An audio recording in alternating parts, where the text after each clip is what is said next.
Ana, anacan, ağlama artık. Senin övlətlərin sağ-salamat qayıdıblar.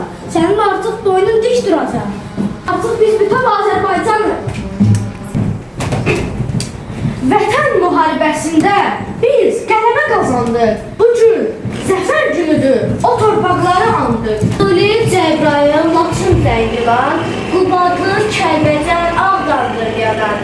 Ey odlar diyarı, can Azərbaycan. Gözün aydın biz qayıtmışıq.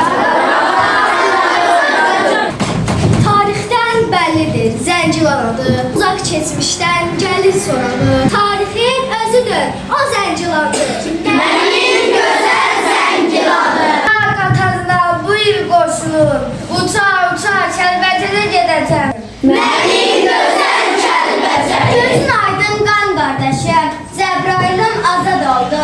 Lel içində kirpi qaşım. Sənin gözəl Zəbrayılım. Dəmir yumruq düşmənin mənfur başını əzdi. Düşmənlər Qarabağda daim qala bilməzdi. Mənim gözəl Füzuli. Seydir axıb gedən göz yaşım. Sən olmasa bəs mən necə bəndaşım. Gülzar etdi yağlardan baz aldım. Mən gözəl qazandım. Güvənib ordumuza, Qubadlıya gedirik. Ərənlər yurdumuza, Qubadlıya gedirik. Qubadlıya. Mənim gözəl Qubadlı. Gözlə bizi ey Ağdərə yolları. Geri döndük bizə xoşbəxt dillərə. Mənim gözəl Ağdərə.